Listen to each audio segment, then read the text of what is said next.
बिस्मिल्लाहिर्रहमानिर्रहीम। Welcome to Shah Syed academy. अपने इस वीडियो में हम देखेंगे कि आप किस तरह से अपने गूगल एडसेंस अकाउंट में जाने के बाद वहाँ पे डिफरेंट एड यूनिट्स को क्रिएट करते हैं। तो आइए देखते हैं।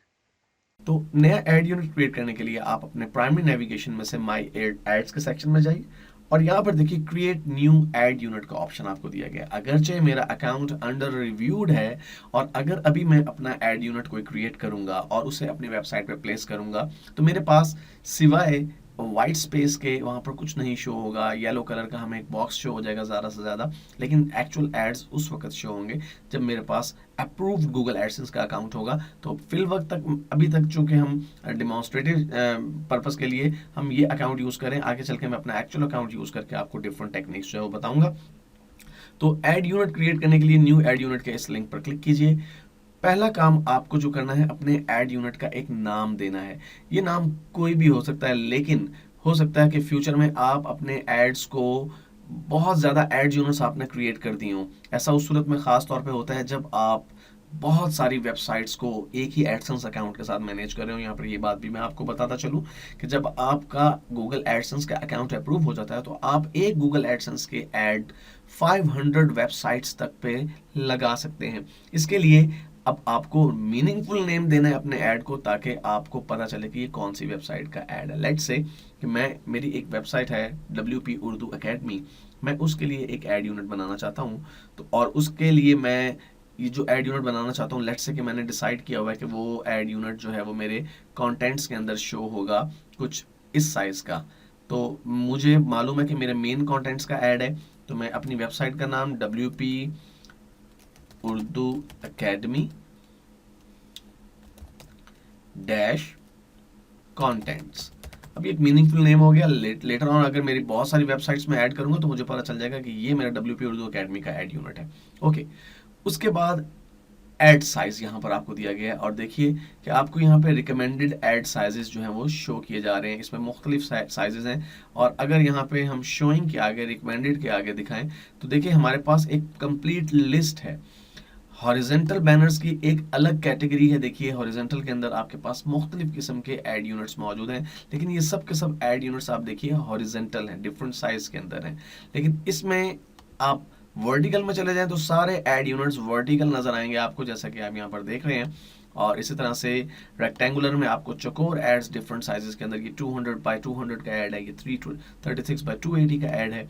और कस्टम साइज में आप अपनी मर्जी का ऐड यूनिट सेलेक्ट कर सकते हैं, साइज सेलेक्ट कर सकते हैं, या फिर रिस्पॉन्सिव में आप ऐसा ऐड सेलेक्ट कर सकते हैं जो कि आपकी वेबसाइट अगर मोबाइल पर देखी जाए तो उसका साइज कुछ और आए, वेब पे देखी जाए तो उसका साइज कुछ और आए, या लिंक एड्स यूज कर सकते हैं। लेकिन ज़्यादातर लोग रिकमेंडेड जो साइजेस हैं इन्हीं को प्रेफर करते हैं और उसकी एक बहुत बड़ी रीज़न है, गूगल ने अपने प्रीवियस एक्सपीरियंस की बेस पर ये डिटरमिन किया है कि ये जो एड यूनिट्स हैं ये ज़्यादा अट्रैक्ट करते हैं लोगों को और इन पर क्लिकिंग के चांसेस ज़्यादा हैं। ये बात ध्यान में रखिएगा कि गूगल हरगिज हरगिज ये नहीं चाहता कि आपकी रेवेन्यू किसी सूरत भी कम हो। गूगल आपकी रेवेन्यू को मैक्सिमाइज करना चाहता है, क्योंकि आपकी रेवेन्यू मैक्सिमाइज होने का मतलब है गूगल की अपनी रेवेन्यू मैक्सिमाइज होना।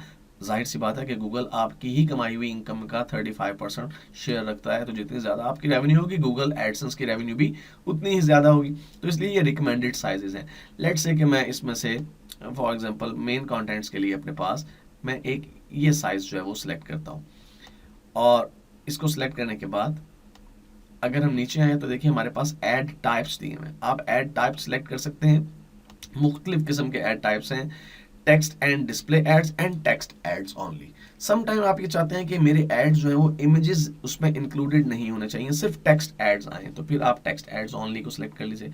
अदरवाइज रिकमेंडेड ये है कि टेक्स्ट एंड डिस्प्ले एड्स यानी इमेजेस भी हों तो ज़्यादा बेहतर है, क्योंकि एक्सपीरियंस में ये बात आई है कि इमेजेस वाले एड्स ज़्यादा अट्रैक्ट करते हैं विजिटर्स को और उस पर क्लिकिंग के चांसेस ज़्यादा होते हैं। उसके बाद यहाँ पे हमारे पास टेक्स्ट ऐड स्टाइल है। अगर आप अपने ऐड को टेक्स्ट ऐड के तौर पर सिलेक्ट करना चाहते हैं तो फिर उसके स्टाइलिंग को आप सिलेक्ट कर सकते हैं। मिसाल के तौर पे बाय डिफ़ॉल्ट आपका जो लिंक होगा वो ब्लू कलर में आएगा, उसके नीचे डिस्क्रिप्शन जो है वो ब्लैक कलर में आएगी और नीचे अगर कोई मजीद डिटेल होगी तो ग्रे कलर में आएगी। लेकिन आप यहाँ पे थीम्स दी गई हैं, इन थीम में से कोई सी थीम सेलेक्ट कर सकते हैं। ये देखिए ये एक एग्जांपल आ रहा है आपका ऐड, ये टाइटल आ गया, ये टेक्स्ट आ गया और ये लिंक के लिए हमारे पास बटन। अगर ये थीम आप क्लिक करें तो आप इसका प्रीव्यू यहाँ पर राइट नाउ देख सकते हैं कि ये प्रीव्यू किस तरह से डिस्प्ले होगा जब ऐड आपकी वेबसाइट पे डिस्प्ले की जाएगी, वहाँ पे शो होगी, तो किस तरह से आपका जो प्रीव्यू है वो वेबसाइट के ऊपर नजर आएगा। अभी तक इसका प्रीव्यू लॉन्च नहीं हुआ, it might take some time. तो आप मुख्तलिफ एड्स के जो है प्रीव्यू देख सकते हैं कि ये ऐड इस तरह से नजर आएगा हमें, ये ऐड जो है वो मुख्तलिफ कलर्स और बैकग्राउंड की स्कीम्स हैं। शायद आपकी वेबसाइट के बैकग्राउंड और कलर की स्कीम के साथ कोई थीम मैच कर जाए, अदरवाइज आप इनको एडिट भी कर सकते हैं। देखिए किसी भी एक स्टाइल को सिलेक्ट करके आप उसके बॉर्डर कलर को, टेक्स्ट कलर को, यूआरएल कलर को, टाइटल कलर को, बैकग्राउंड कलर को, फॉन्ट फैमिली इवन आप एडिट कर सकते हैं।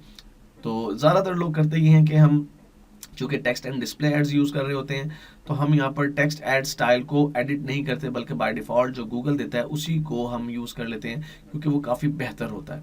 उसके बाद कस्टम चैनल्स क्या हैं और बैकअप एड्स क्या हैं ये हम आगे चलकर डिटेल से डिस्कस करेंगे, लेकिन राइट नाउ हमारा एड यूनिट ऑलमोस्ट कंप्लीट हो चुका है। जी हाँ, हमें जस्ट इतनी ही इंफॉर्मेशन चाहिए थी। अब करना मुझे क्या है, सेव एंड गेट कोड। तो मैंने सेव एंड गेट कोड के ऑप्शन पे जब क्लिक किया तो ये हमारे पास इसका कोड आ गया। ये कोड दो कैटेगरीज का है, एसिंक्रोनस और सिंक्रोनस। ये एसिंक्रोनस और सिंक्रोनस में क्या फर्क है, एक्चुअली ये जो एसिंक्रोनस टाइप है ये ज़्यादा अप्रोप्रिएट है क्योंकि ये आपके कंटेंट्स के फ्लो को डिस्टर्ब नहीं करती। मींस अगर आपका एड यूनिट आप किसी ऐसी जगह लगा देते हैं जहाँ पे आपके कंटेंट्स हैं तो कंटेंट का जो नॉर्मल फ्लो है वो डिस्टर्ब नहीं होता और ये बड़ी आसानी के साथ अपने आप को एडजस्ट कर लेता है एड उन कंटेंट्स के साथ। तो हमें करना क्या है, सिंपली इस कोड को करना है मुझे कॉपी, कंट्रोल सी की मदद से मैंने कॉपी कर लिया लेट से, और मैं इसे अब पेस्ट करूंगा अपने नेक्स्ट वीडियो में जाके आपको दिखाऊंगा कि किस तरह से हमने वो ऐड जो है वो डिस्प्ले करवानी है। और सिंपली हम इसे क्लोज कर देंगे और आप यहाँ देखिए कि हमारे ऐड यूनिट के अंदर ऐड यूनिट जो है वो जनरेट हो चुका है WP उर्दू एकेडमी कंटेंट्स का।